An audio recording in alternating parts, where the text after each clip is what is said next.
હોળિકા દહન કરવા પાછળનું શું છે કારણ? જાણો પૌરાણિક અને વૈજ્ઞાનિક મહત્વ. હોળી માત્ર એક તહેવાર કે પરંપરા નથી, પરંતુ આ પર્યાવરણથી લઈને તમારા સ્વાસ્થ્ય માટે પણ ખૂબ જ મહત્વપૂર્ણ છે.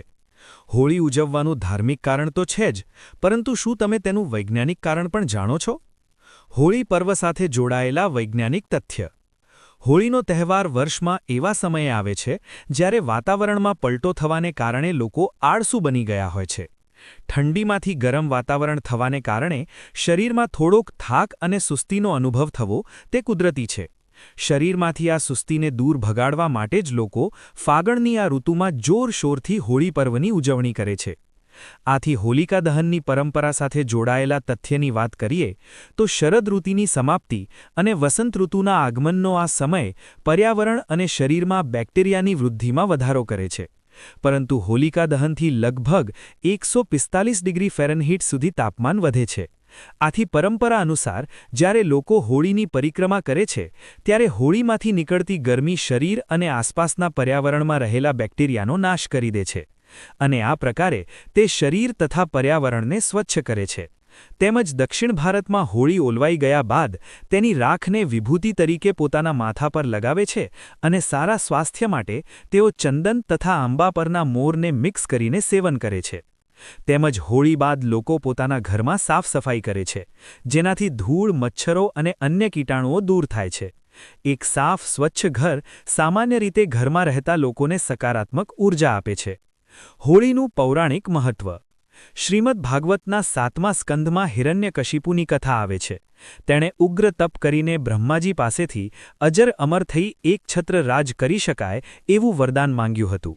બ્રહ્માજીએ વરદાન આપતી વખતે તેને અસુર શ્રેષ્ઠાનું સંબોધન કર્યું હતું. અસુર એટલે હલકો નીચ માણસ, દૈત્ય, દાનવ કે રાક્ષસ.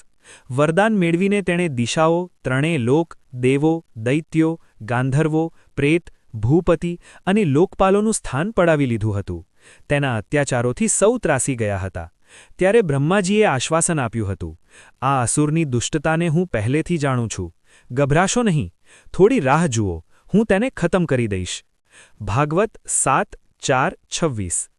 હિરણ્યકશિપુને 3 પુત્રો હતા. ચોથા સૌથી નાના પુત્ર તરીકે પ્રહલાદનો જન્મ થયો. આવા નાસ્તિક અસુરને ઘેર આસ્તિકનો જન્મ થાય ખરો? પણ થયો. જો કે જન્મથી કોઈ આસ્તિકને નાસ્તિક નથી હોતું. સીધો આસ્તિક તરીકે કોઈનો જન્મ નથી થતો. આસ્તિકતાના શિખરે પહોંચવા નાસ્તિકતાના પગથિયા ધીરે ધીરે ચઢવા પડે છે. ઈશ્વર વિશે જાણવાની ભૂખ જાગે, થોડી શ્રદ્ધા જાગે, થોડી શંકા થાય. જીવ હશે નહીં હોયનું સમાધાન શોધે. મૂંઝવણ અનુભવાય, મનમાં રહસ્ય ઘેરાતું જાય. આવી મનઃસ્થિતિમાં જીવને તાલાવેલી જાગે ત્યારે માણસ આસ્તિક બને છે. દૈત્યોના ગુરુ શુક્રાચાર્યના 2 પુત્રો હતા, શંડ અને અમર્ક. એ બંને દૈત્યના બાળકો સાથે પ્રહલાદને ભણાવતા. પ્રહલાદને આસુરી જ્ઞાન પચતું નહોતું. તેમનું ધ્યાન શ્રી હરિમાં જ રહેતું. તે પળે પળ ભગવાન શ્રી વિષ્ણુનું રટણ કરતા. શંડ અને અમર્ક પ્રહલાદની આવી આસ્તિક રીતભાતથી કંટાળી ગયા. છેવટે તેમણે રાની હિરણ્યકશિપુને વાત કરી. હિરણ્યકશિપુએ પુત્રને ખોળામાં બેસાડી વહાલ કરતા કરતા સમજાવ્યો, પણ પ્રહલાદજીએ એવી દલીલો કરી કે પિતા સમસમી ગયા. તેને થયું, આ શું? મારા ઘરમાં, એક અસુરના ઘરમાં જ મારા કટ્ટર વિરોધી વિષ્ણુનો ભક્ત ક્યાંથી પેદા થઈ ગયો? જો કે આવું બને છે. નાસ્તિકતાના ગર્ભમાંથી જ આસ્તિકતા પેદા થાય છે. પિતા પોતાના જ અંશથી શહ ખાઈ ગયો. આવા નાના બાળકથી વળી શું ગભરાવાનું? જો કે તેની ગભરામણ પુત્ર પ્રહલાદની નહોતી, પ્રહલાદમાં દેખાતી આસ્તિકતાની હતી. ખોટા માણસોની વચ્ચે સાચો માણસ આવી જાય તો ખોટા ડરે છે.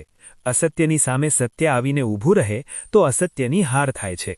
હિરણ્યકશિપુને પોતાનું એકચક્રી શાસન ડગમગતું લાગ્યું ત્યારે તેણે પ્રહલાદને ખતમ કરવાના પેંતરા શરૂ કર્યા. વિચારવા જેવું છે. નાસ્તિકતાને પોતાનું અસ્તિત્વ ભૂંસાતું લાગે ત્યારે તે લોહીના સંબંધની ગરિમા પણ ભૂલી જાય છે. ત્રિશૂળના ઘા કર્યા, હાથીના પગ નીચે કચડાવ્યો, ઝેરી સાપનો દંશ દીધો, ઝેર પીવડાવ્યું, ઊંચા પર્વતની ટોચ પરથી ખીણમાં ગબડાવ્યો, બહેન હોલિકાના ખોળામાં બેસાડી રાખ કરવા પ્રયત્ન કર્યો, પણ વિષ્ણુ ભક્ત પ્રહલાદને ઊની આંચના આવી. જ્યારે ધાર્મિક વ્યક્તિ મનથી સંપૂર્ણ સમર્પિત હોય ત્યારે દુનિયાની કોઈ તાકાત તેને મારી શકતી નથી. મીરાને પણ ઝેર આપવામાં આવ્યું હતું. પણ કહેવાય છે કે નિર્બળનું બળ રામ હોય છે. નિર્બળ દેખાતા ભક્તમાં જે શક્તિ દેખાય છે તે તેની નહીં, ઈશ્વરની હોય છે. જ્યારે માણસ એમ માને કે હે ઈશ્વર, હવે મારી કોઈ હસ્તી નથી, અંદર બહાર સર્વત્ર તું જ છે, ત્યારે તે ભક્ત બને છે. એવો ભક્ત કદી મૂંઝાતો નથી, ચિંતા કરતો નથી, દુઃખી થતો નથી. તે માને છે કે હું ચોટ ખાઈશ તો એને મને નહીં, એને વાગશે. હું જીતીશ તો એ જીતશે, હું હારીશ તો એ હારશે, હું મરીશ તો એ મરશે. ભક્ત પછી સંસારી નથી રહેતો, પરમાત્મા સાથે તદાકાર થઈ જાય છે. આત્મા અને પરમાત્મા વચ્ચેથી બધું જ હરી જાય છે. જરાય અંતર રહેતું નથી, ન કોઈ ખ્વાઈશ, ન કોઈ વાસના, બસ હરિનું નામ. હિરણ્યકશિપુ અને પ્રહલાદ આપણા અંતરમાં ઉઠતી ભાવનાઓનું પ્રતીક છે. ઇન્દ્રિયો ઈચ્છાની હઠ કરે ત્યારે સમજવું હિરણ્યકશિપુ છે.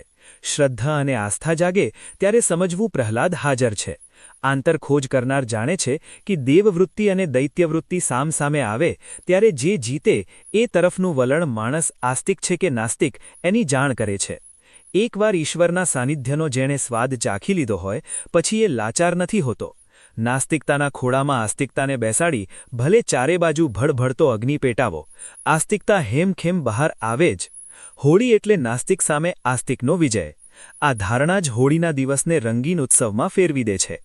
હોળીનો દિવસ એટલે અબીલ ગુલાલ, રંગ, મસ્તી, હાસ્ય, ઉલ્લાસ અને આનંદનો દિવસ. જય શ્રી હરિનારાયણ.